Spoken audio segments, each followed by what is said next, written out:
Επιστρέψουμε εδώ στο τραπέζι μας. Έχουν ήδη καθίσει οι πολιτικοί και οι υποψήφοι. 4 εβδομάδες έμειναν ακόμα μέχρι να κριθείτε όλοι στις κάλπες. Καλή επιτυχία να ευχηθώ εγώ από πλευράς μου. Γεια σας. Καλημέρα, χρόνια πολλά. Να είστε καλά. Βασίλης Σακελάρης, είναι υποψήφιος ευρωβουλευτής με την Νέα Δημοκρατία. Καλημέρα και Σακελάρη, καλή επιτυχία. Να είστε καλά, αληθώς ο κύριος.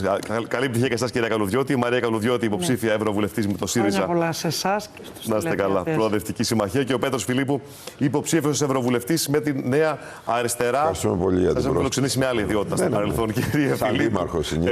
Της αυτοδιοίκησης. Τώρα δεν είναι μόνο Σαλονικός, πρέπει να περιοδεύσετε σε όλη την Ελλάδα. Πιο δύσκολο το πακέτο εκεί το προεκλογικό, αλλά για όλους έτσι κι αλλιώς φαντάζομαι το ίδιο είναι, κύριε Σακελάρη. Πάντως ένα σχόλιο γι' αυτό. Στις περισσότερες ευρωπαϊκές χώρες οι ευρωεκλογές γίνονται αναπεριφέρεια. Και έτσι πρέπει να είναι το σωστό. Δηλαδή, Αττική, ας πούμε, στους 22 αναλογούν οι 8, να βγαίνουν εδώ Ήπειρος, ένας.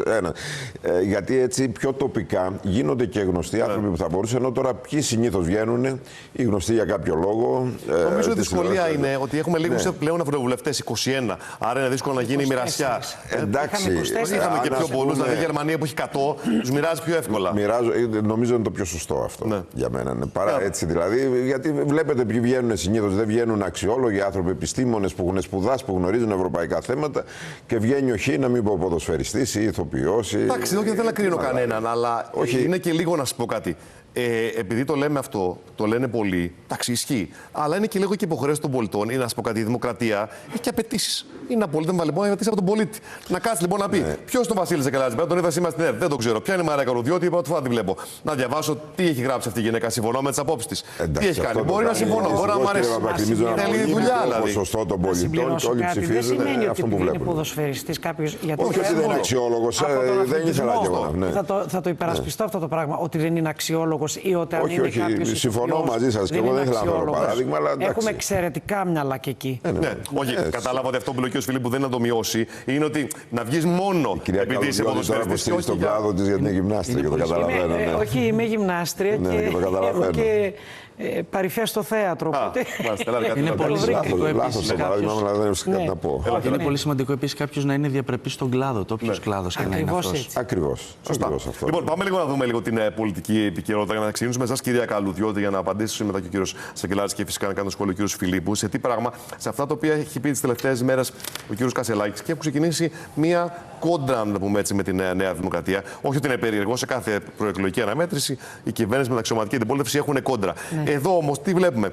Βλέπουμε να έχει κλιμακώσει τη ρητορική του σε κάτι που δεν μας είχε συνηθίσει τους τελευταίους μήνες ο κ. Κασελάκης. Δηλαδή, πρώτα λέει υπουργοί σκοτώνουν παιδιά. Μετά λέει πείτε μου στους υγειονομικούς αν σας πειράξει κάποιος να τους ξεσκίσω. Δεν είναι κάτι που μας είχε συνηθίσει, είναι μια άλλη ρητορική. Βλέπουμε τώρα κάτι διαφορετικό. Να σας πω την προσωπική άποψη. Εγώ είμαι εκπαιδευτικός.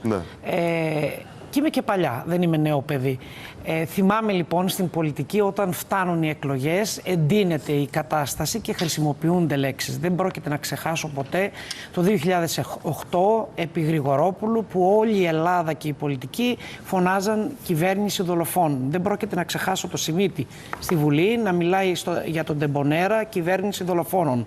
Οι λέξεις λοιπόν έχουν και την κυριολεκτική έννοια και την περιφραστική και έχουν και τη δύναμη που δίνει ο φιλόλογος από εδώ θα μας πει, τη δύναμη που δίνει ο ελληνικός λαός. Η ελληνική γλώσσα είναι γλώσσα δυνατή. Προεκλογικά λοιπόν θα υπάρξουν τέτοια ζητήματα και θα ενταθούν. Δεν ξεχνάω εγώ την κυρία Φλέας από προχθές, είπε όλοι σκοτώσαμε αυτά τα παιδιά. Και δεν αντέδρασε κανένας εκεί. Εγώ το καταλαβαίνω τον τρόπο που το είπε. Για τον τρόπο που το είπε, όπως το είπε και ο Πάγκαλος. Όλοι μαζί τα φάγαμε. Από εκεί και πέρα έγκυται σε εμάς το πώς θα ερμηνεύσουμε την κάθε λέξη και πώς θα αποδώσουμε. Άρα εσείς δεν βρίσκετε κάτι πρόβλημα με αυτές τις δηλώσεις? Σκοτώνουν παιδιά ή θα σας ξεσκίσουμε? Λέτε είναι συμβατά. Εάν ο κύριος Καραμανλής, γιατί εγώ πάντα μιλάω με κύριος και κυρία, εάν ο κύριος Καραμανλής στη Βουλή, όταν ο Αλέξανδρος Ομεϊκόπουλος από το ΣΥΡΙΖΑ έβαλε το ερώτημα τι γίνεται με τα τρένα, εγώ είμαι μάνα, και απαντούσε ευθέως στην Ελληνική Βουλή ότι εμείς έχουμε πρόβλημα στα τρένα σε αυτό, δεν ξέρω ποια μάνα θα άφηνε το παιδί της να μπει μέσα. Οπότε μην ξεχνάμε το μάτι είναι δίπλα.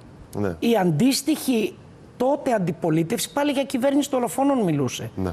Πρέπει να πούμε λοιπόν και να μην στεκόμαστε στις λέξεις προεκλογικά, γιατί αυτό το φαινόμενο εντείνεται. Από εκεί και πέρα ο ελληνικός λαός έρχεται να κρίνει την ουσία των πραγμάτων. Ποιος είναι, ποιος ευθύνεται, ποιος πάει στην δικαιοσύνη, γιατί δεν πάει στη δικαιοσύνη, τι πρέπει να πούμε.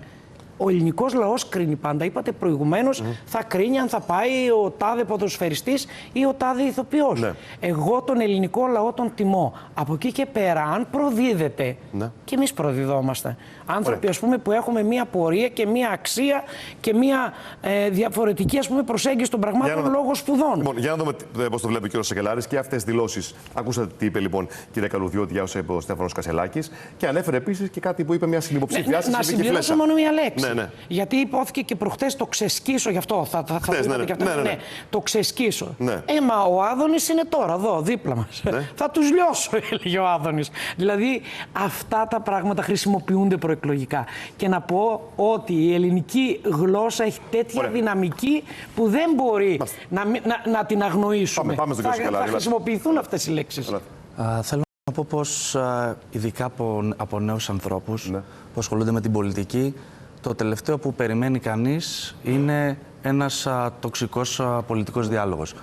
Ο κ. Κασελάκης και αυτός πολύ πρόσφατα εισήλθε στο πολιτικό Πολλοί θεώρησαν ότι ίσως κομίζει και κάτι νέο από άποψη συμπεριφοράς και ήθους, κάτι ότι ίσως θα άλλαζε στο ΣΥΡΙΖΑ, τον οποίο είχαμε γνωρίσει τον προηγούμενο καιρό.